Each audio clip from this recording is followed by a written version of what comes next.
我宣布，秦贝贝同学，由于你违反了高翻院守则，你被开除了。什么？开除？我是你的粉丝啊，你怎么能开除我呢？我妈妈赞助了学校做厕所。赶紧出去，别在这浪费大家的时间。我喜欢。把这也拿走。你们给我听着，在高翻院别给我来这虚的，在翻译现场没有虚的，只有真才实学。所有人都可以开除我，但是你不可以。我喜欢了你那么多年。自己犯的错误自己负责任，在翻译中也是一样的，不要指望你的搭档为你的失误买单。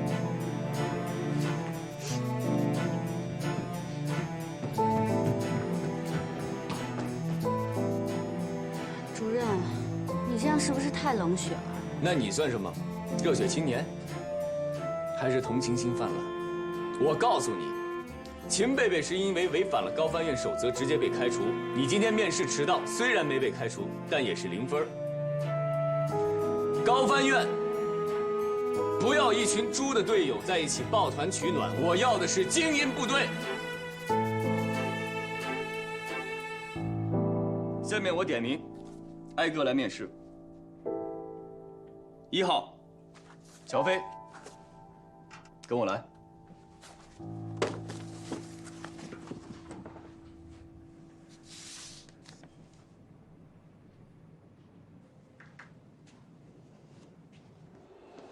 哎，你懂法语啊？你这么厉害。我叫乔飞，你叫什么呀？你也是交换留学生啊？你在刚才的用词里把分子生物学翻译成了生物学，把人类学翻译成了社会学，你知道这是很大的错误吗？我现在才大2，有些词大3才能学到呢。不要以为学法语是很好混的一门专业，大1进校玩1年，大2出国交流混1年，大3、大4谈个恋爱就可以拿文凭。你们这样学法语是胡闹。你凭什么说我胡闹？我告诉你，我是因为学习成绩优秀，我拿了奖学金，我才来瑞士做交流生了。我的梦想是成为一名翻译官。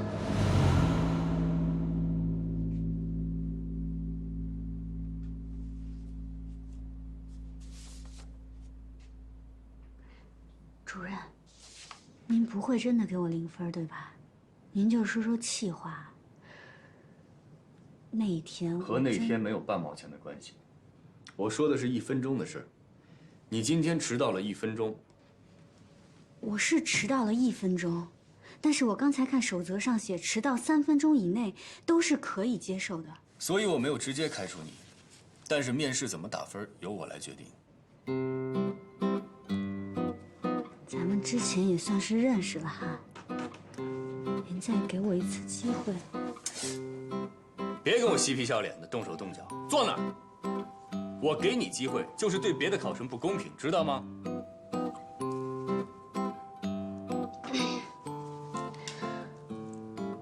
我今天之所以迟到了，是因为遇到了一些特殊状况，我已经尽最快的努力赶过来了。迟到就是迟到，无能的人才找理由。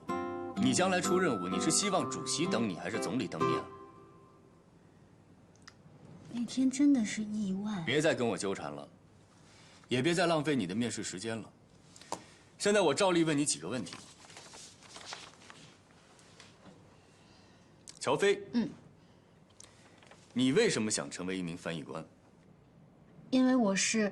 你不要告诉我你是在外语学院学法语的，高翻院不接受流水线产品。因为我是把张璐姐当成我的偶像，我想成为像她那样的国家级的高级翻译。不切实际，自以为是。你的成绩倒一直还可以，是挺好的，我一直是第1名，我是学霸。在学院里第1名，不代表在高翻院是第1名。我们招揽的是人才中的人才，拔尖儿一点都不稀奇，出类拔萃才是我们需要的。你既然一直是第1名，那为什么大2在瑞士做交换生的时候被扣光了奖学金，提前回国了呢？那个真的是我人生中唯一的污点。那次我碰到了一个特别坏的人，就因我犯了一点小错误，他就去挑我的刺，告诉我们老师，我被扣了1半的学分呢。分子生物学和人类学这样的词汇都弄不清楚，你觉得这是小错误吗？档案里还写了。别动！那你是怎么知道的呢？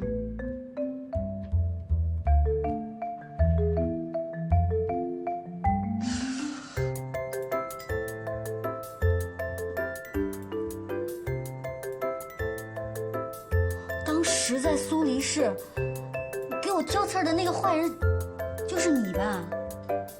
是不是你啊？我说你怎么一直戴着有色眼镜看我呢？你挖了坑在这儿等我呢。我视力很好，从来不戴眼镜儿，而且我看人也非常的准。当时我就告诉过你，你不适合做翻译。真的是你啊！你说不适合就不适合，你凭什么这么早给我下判断呢？你要再这么跟我纠缠，你就是影响面试。按照守则，我现在就可以开除你。高翻院是你们家开的，你说开除就开除。我在这坐着好好的，我怎么影响面试流程了？好了，你的面试时间到了，请你出去。面试一共2个半小时，150分钟，15位考生，每个人10分钟。你进来刚好已经10分钟了。您忘了您刚才开除了那个粉丝吗？现在是14个人，每个人有将近11分钟的时间，所以我还有时间在这儿跟您把面试做完。加减乘除算得不错呀。数学是数学老师教你的。行，你还有什么想跟我讨论的？今天迟到了1分钟，确实是我的不对。我没有预留出来意外发生的时间，所有的过错我自己来承担。但是我想问您，如果是您的话，在外事活动中迟到，您会怎么办？我绝对不会迟到。如果万一呢？没有万一。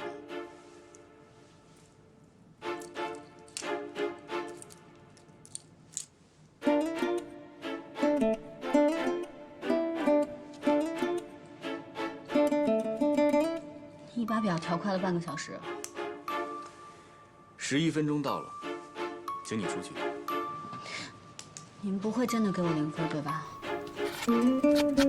出去。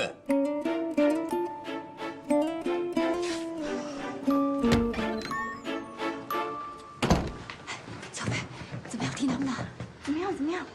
他什么题都没跟我出，就给了我面试0分。0分？那怎么办呀？你现在面试成绩为0，那这下都得靠笔试了。我怎么知道怎么办啊？他这个人魔就是想故意刁难我。我乔飞要是被他程家阳赶走，我就不姓乔。下一位，郝哲做准备。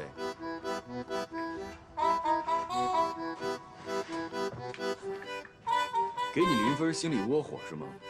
跑到高翻院来骂街。你这是在说我笨蛋啊？那你也是在骂街啊？我在说风筝，我在说我想放风筝。你想放风筝？现在？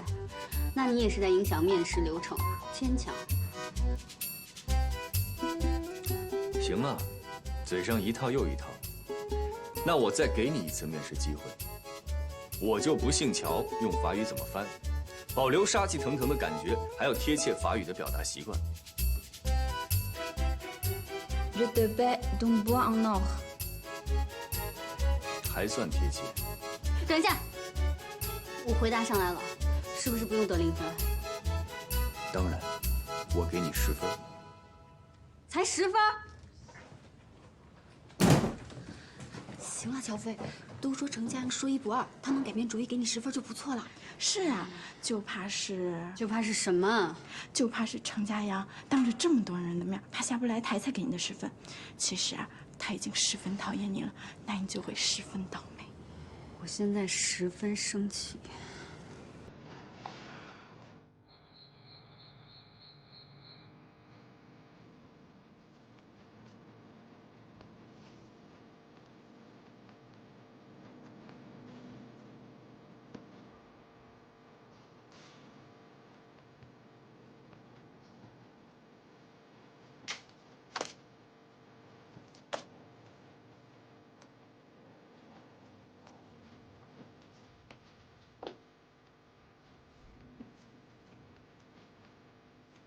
擦的还不赖。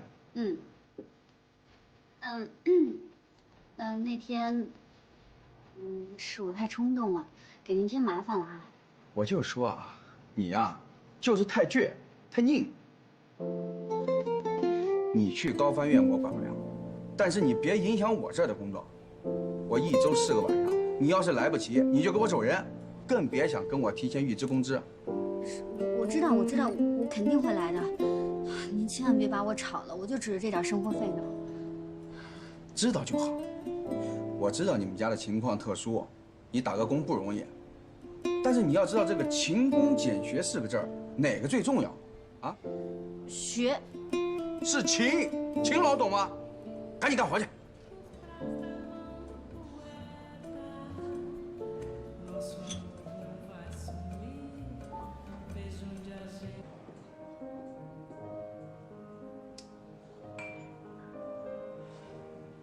怎么回事啊？这是，跟原来说的不一样啊！这都几点了？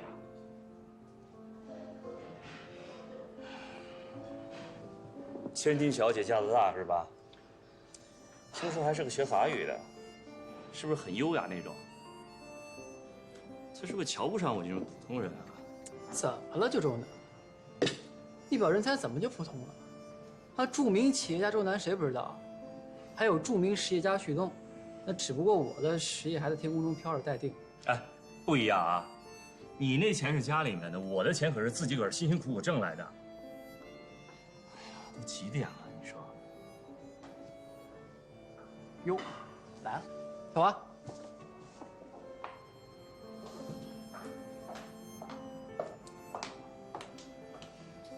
不好意思啊，旭东，让你跟你的朋友久等了。没事儿，周南，我特好一哥们儿，大美女文小华，没你家才女，上街女神。你又胡说什么呢？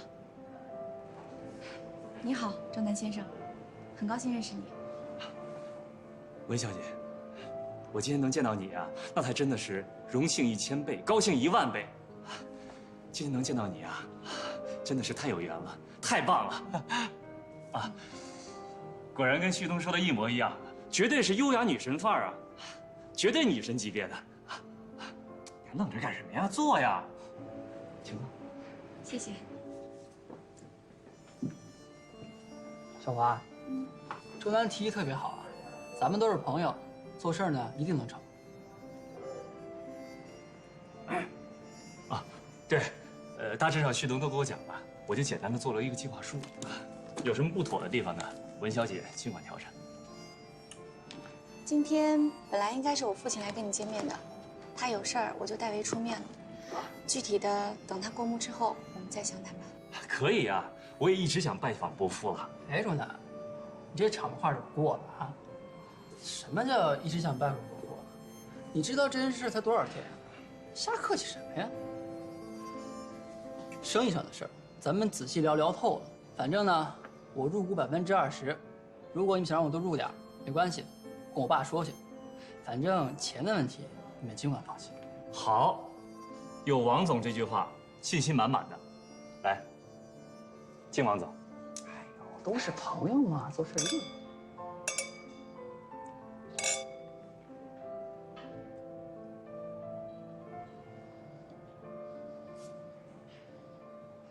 昨晚1点钟哎，翻墙回来，被我逮个正着，这不是第一次了，经常晚归，住宿费到现在还没交，就剩他一个了。你快毕业了吧？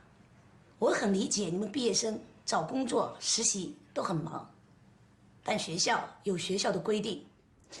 对不起，我真是最近毕业的事情太多了，给您添了不少麻烦，对不起，对不起。你不能连着3年都要毕业吧？从你搬进来那天算，我逮着你多少次了？住宿费也是，每学年都恨不得拖到第2年才交。交，我一定尽快补上。你是不是有什么困难？我可以帮你向学校反映，解决问题的。没困难，老师，没困难，我所有的事情都能解决。我现在能出去打个电话吗？那行吧，你先去打电话吧。谢谢老师。喂，什么事儿赶紧说，我这串戏呢。哦，喂，佳怡，我行，我知道了。住宿费是吧？每个季度都这个点儿，你不说我都猜都能猜到。你先借点钱给我呗，我回头按银行利息还你。哎呦，没事儿，你先留着用吧。你放在我这儿呢不靠谱，还不如借给你呢。要多少啊这回？5000你有吗？1000是住宿费，还有4000。哎呀，我的学费都是系里帮我垫的，我自己攒的也差不多了，还有4000块钱。行，5000没问题。家爷，我刚发劳务费，钱我马上打给你。但是你得答应我一条件。我今天吧，刚把我那经纪人兼助手给炒了，我觉得给我接那戏太不靠谱了。你呢，交完住宿费以后，收拾东西来我家，咱俩一人一间房子，我保证平时没什么事儿，我绝对不打扰你。你爱干嘛干嘛，爱几点回来几点回来，我也肯定不打扰你学习。但是，在我有需要的时候，你必须要充当我的经纪人兼助手。我知道你最近忙，能不能帮帮你姐们儿，行不行啊？我保证，没什么事儿，我肯定不烦你。好，我知道了。那行，就这么说定了。我这儿来一电话，先不跟你说了，周末下期我找你去，啊。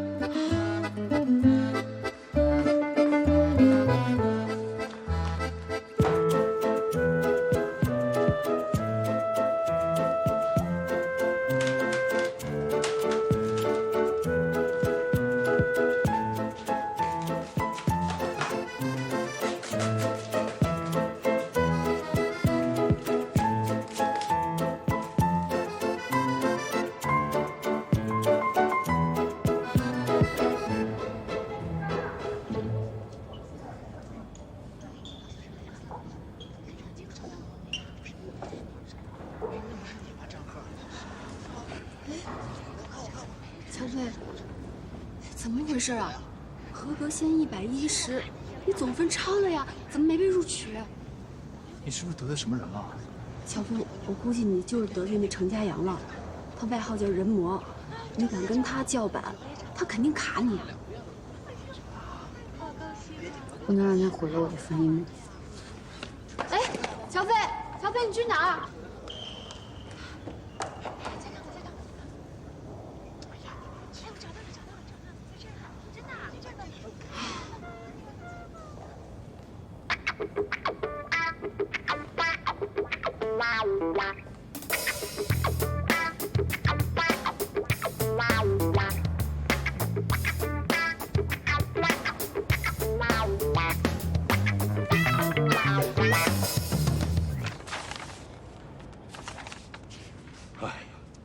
笔试第1，可惜了，可惜了。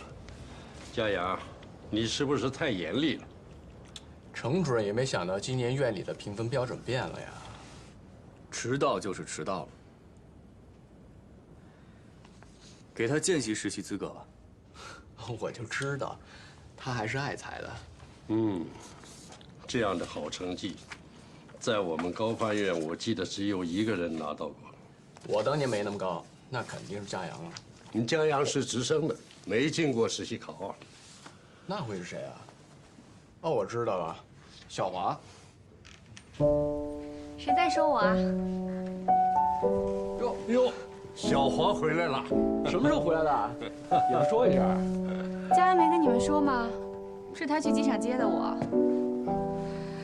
我这个弟弟啊，真是的。你又没回来上班，我没必要什么都跟大家说吧。田主任，高翻院还欢迎我吗？当然欢迎，回来带项目组吧。我还是先做讲座吧，我刚回来，项目组压力太大了。也好，这个学期你就开讲座，1个礼拜安排2次，如何？好。没诚意。我们要找开讲座的老师，去外语学院找不就行了？哎，佳阳，小华的讲座跟别的老师不一样，他在法国待过，又在瑞士那么久，还懂商务这一块，一定大受欢迎的。那不一定呀，杠上了。他呀，就是这么孩子气。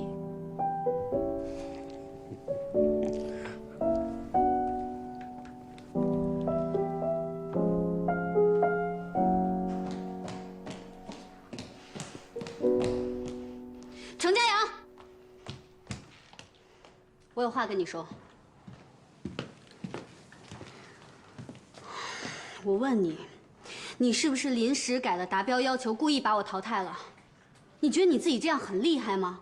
你毁了别人的梦想，很开心吗？乔飞，请你冷静一点。我没办法冷静一点。你知道我为了进高翻院，我已经整整努力了7年了，就是因为我不知道什么时候得罪了你，你就要把我刷了。你如果是因为法语水平把我淘汰了，我没话可说。你这样报复我，你就是下三滥。下三滥？谁下三滥？我说的就是你。我笔试分数125分，就算你面试只给了我10分，但是我135分也超过及格线110分了。你为什么要淘汰我？本来我没有必要告诉你，但是既然你问我了，那我就告诉你，今年达标不只要求总分，还要求面试、笔试双达标。你的面试不及格，所以不予录取，明白了？以前总分超过及格线就可以了，为什么今年要双达标？还不是用来针对我的？针对你？你以为你是谁呀？高翻院没你不行吗？地球没你不转了吗？我告诉你，这里是高翻院，不会迁就任何人。你的面试不及格，就是不予录取。难怪他们说你是变态，说你是成人魔。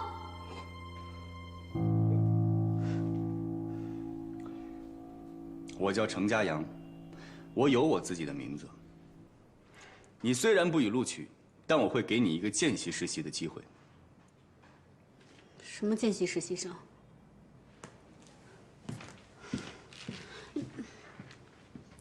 啊，这位同学，程主任的意思就是说，不算正式实习，但同样参加实习期间的3次淘汰考试。那如果转正了以后，大家都一样吗？对，都一样啊。这丫头伙来得快，去得也快。我正好安排实习生分组。来吧，你跟我过来。我看看啊。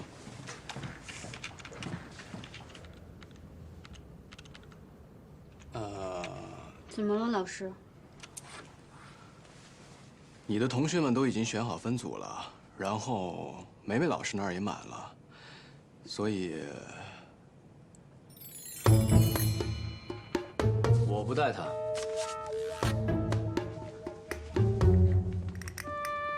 你这孩子，刚才骂人的气焰哪儿去了？你是文小华老师吗？对，我知道你，你被评为中法语言交流青年学者，对吧？你是我的偶像呢。又来一个偶像啊！你的偶像不是张璐吗？是个女翻译，翻译的好一点就成你偶像了，太廉价了吧？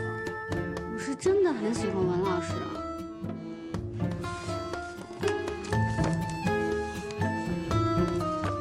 主任，是我太冲动了。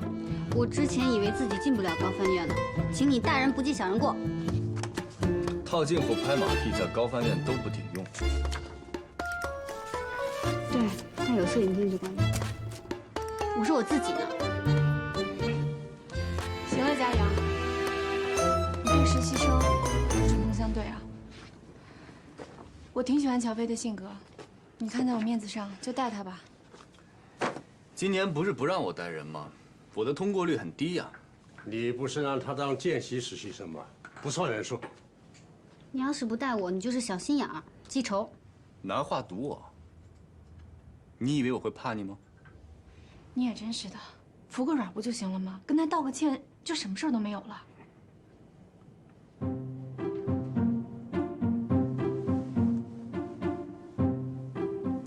Un cerf-volant。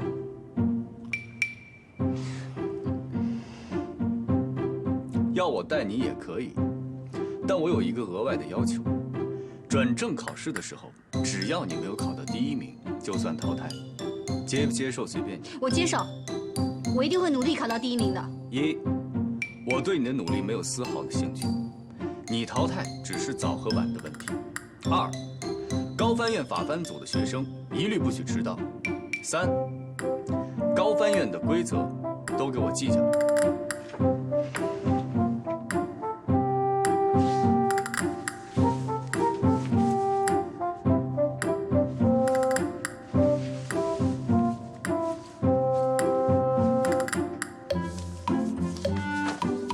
跟我来。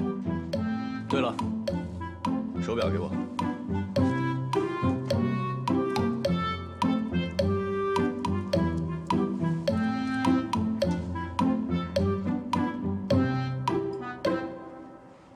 调快了半小时。我说过不会再迟到了。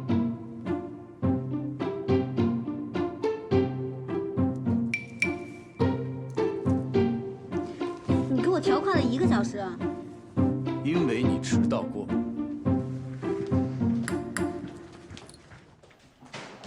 准备一条睡袋。睡袋。加班的时候想睡在地下也没问题，反正跟我没关系，我不会带你。哎，小飞，来，坐，我们这聊天呢。行了，都不用让来让去了。你们大部分人很快就会被淘汰，将来有的是时间在家里做。这里现在是你们的办公室，只要在工作，精力就必须高度集中。其实通过实习期的3次考核非常简单，只有一个要求：不许出错。你准备睡袋了吗？睡袋，没通知啊。人模要给我发睡袋了，我估计下次要给我发骨灰盒了。谁还在小声说话？谁说话谁就给我出去。现在你们已经是实习期了，一切靠自觉。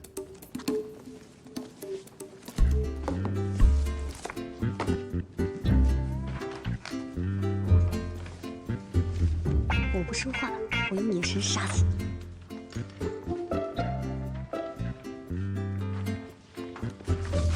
魔鬼式训练开始了。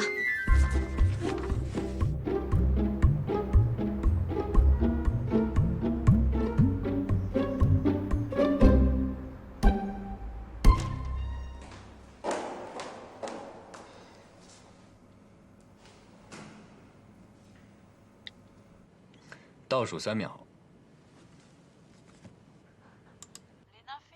Les nymphéas sont une série d'environ 250 peintures à l'une, élaborées par Claude Monet, impressionniste français pendant les 31 dernières années de sa vie. Ces peintures représentent le jardin de fleurs, et plus particulièrement le bassin de nénuphars. 这种内容还行吗？对啊，你这种训法，万一把他弄得没有自信了怎么办？这种跟读，就算不懂法语的人都能蒙对1-2句，有什么坏自信的？ Également dans d'autres œuvres comme la technique de la Stella ou la Saint-Lazare.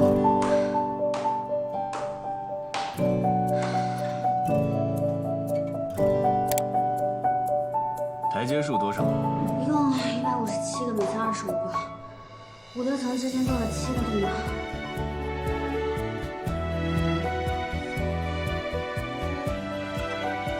去帮我买5杯咖啡回来。你们喝什么？那幸亏我不是你的实习生。不喝算了。我要1杯热巧克力，半糖少奶。拿铁多1包糖，谢谢。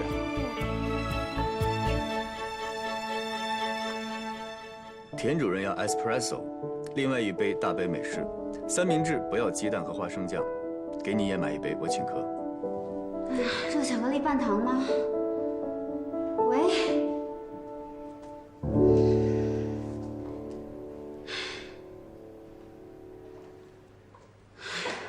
老大，我祝你长命百岁，永不退休。哪天要程主任当上了郑主任，我就直接申请政治避难了。哎，他数对了吗？会不会只数了1层，然后做个乘法？那防火层他就数不到了。还有防火层啊？我怎么不知道啊？我也不知道啊，谁没事走楼梯数台阶玩啊？中午晚上好，周给咱们带午饭吧，吃什么我请。胡闹！程主任都可以让实习生带咖啡。 带咖啡也是我训练内容之一。练什么？跑腿啊？练注意力。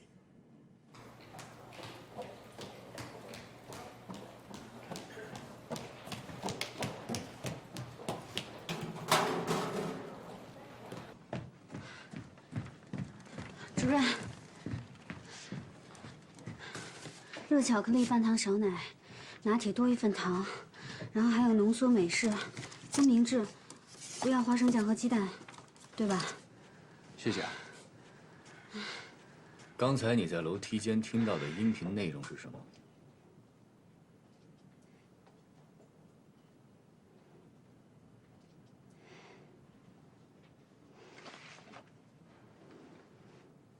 刚才在楼梯间听到的音频内容是什么？内容我记得。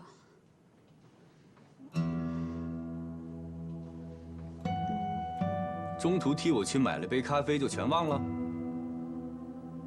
那我们训练的目的是什么？学会分配注意力，学会在复杂的环境中，把注意力放在重要的事情上。继续。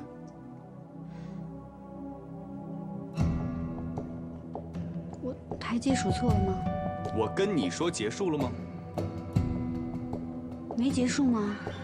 不是数完台阶就没了吗？我什么时候跟你说结束了？你在家躺着的时候，任务才结束，知道吗？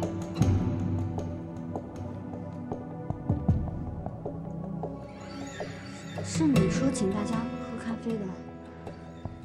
我们招的不是跑腿的，我们花这么大的力气培训你们，不是让你们去买咖啡的，而且是你主动同意接受高难度附加考核。你不要再跟我找理由了，赶紧总结一下，你听到了什么？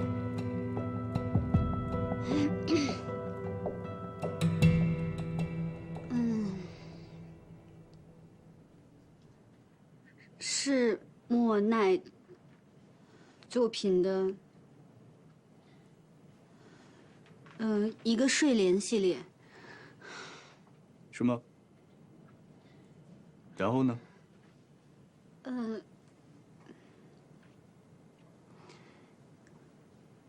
还有一个圣什么火车站，对不起，主任，名字我没记住。勉强通过。你给我记好了，下次再由个人原因没有完成任务，不许再给我找理由，听见了吗？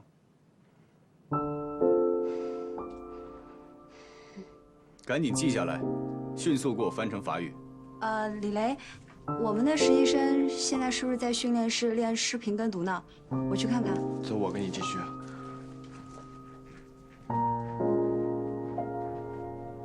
主任，我现在去。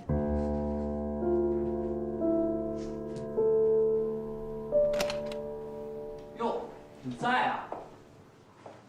专注写报告30年。挂号处写着你休息，外面那么多人挂不上号，你在这写报告，你想干嘛？没什么，恭喜你马上要当副主任了。这能挂号吗？挂号在1楼。爹，你在这儿别动，我去问问。高佳明，你别以小人之心躲我，我问心无愧，我压根儿就没看过你的临床数据报告，只是凑巧和你选了同一个方向。凑巧。要说我们还真是挺有缘的。老赵，你在周浦医院工作得有20年，一直致力于开颅手术的大面积出血控制，这怎么就帮我陪赞助企业老总开了个会，就突然对海绵状血管瘤这么感兴趣？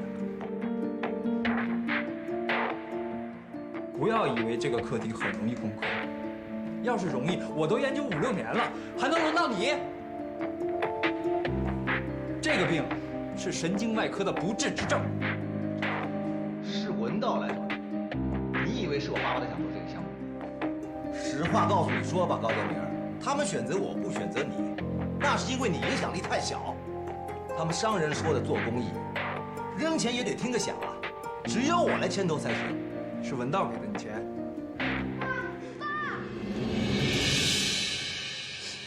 我的病是个不治之症。就是你说的那个海绵状血管瘤。我说那是不治之症，我又没说你一定会死，只要你控制得好，最差也就现在这样。你别哄我，我脑袋都3次出血了，这个肿瘤压在我的中枢神经上，一直在长。再出血，我的命就挂了。它就像个定时炸弹，随时会爆。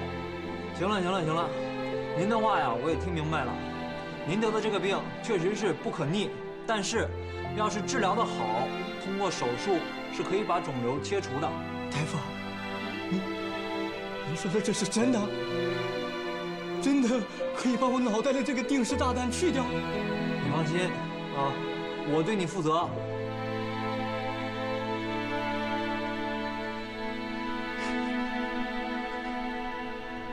不完善的基础设施和不易贸易的货物，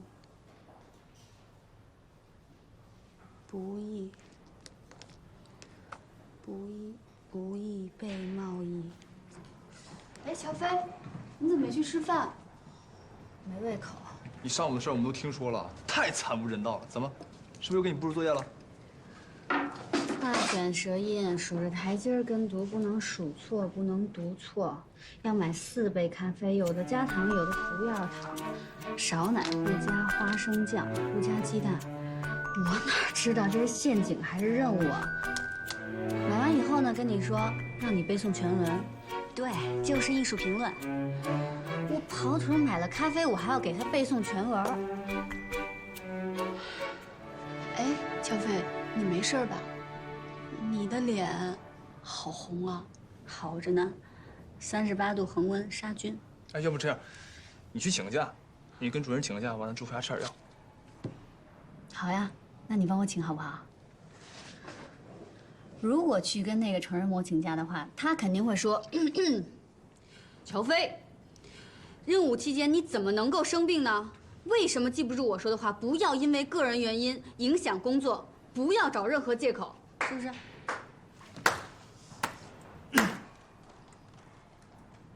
学得很像嘛，以后你来当主任得了。郝哲，到，李雷让你去资料室找他。哎，好嘞。谢任主任同志。他落东西了。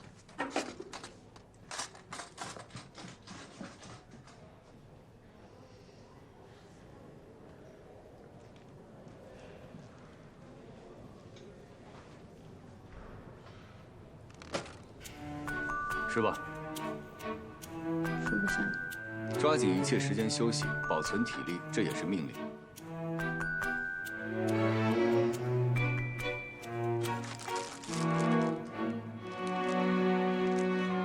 这你特地给我买的呀？以后有意见当面说，高翻院不喜欢背后议论。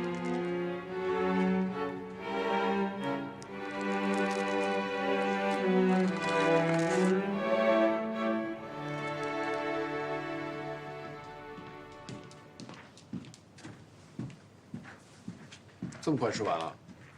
不吃了，减肥。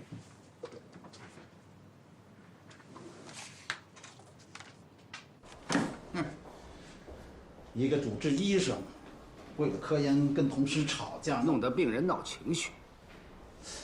我说你是怎么了？主任，你消消气啊！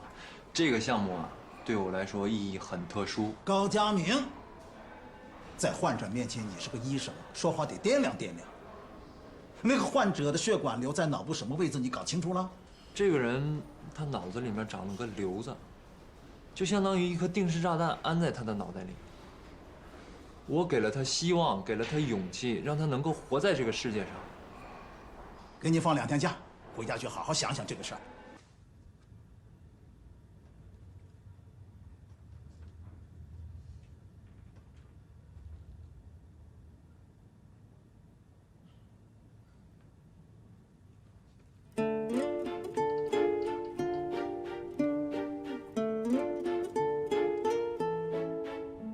今天的交互传译练习题目不会太难，因为有的人跟我反映，说训练太难了。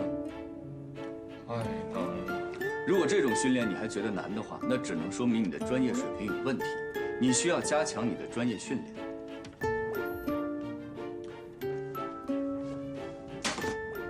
2个人自由解组，其中每一个组派一个代表到我这儿抽取资料，一个人戴着耳机跟着听读，另外一个人根据搭档的听读进行翻译。2分钟换一次角色，先是2组。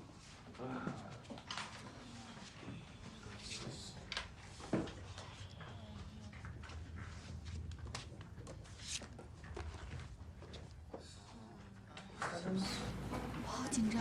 别紧张，我觉得翻译完成了以后，人魔肯定会让咱俩把翻译的内容、总结的中心思想、段落大意之类的。没事儿。万一我不知道我自己说什么，万一你也忘了怎么办呀？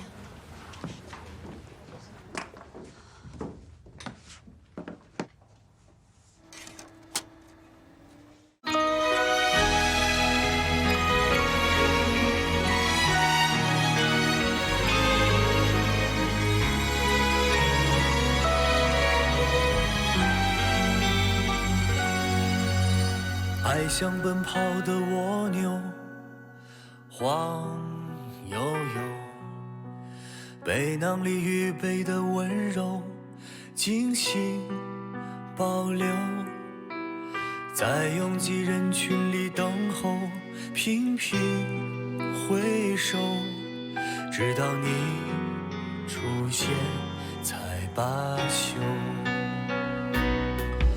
离开界限，你是我的终点。未来多少冒险不后退，永远不算远。爱情的旅途要攀登多久？一步步追着你走，有时是朋友，有时像对手，有时害怕爱的不够。慢慢的爱情，慢慢的享受，在追上你以后。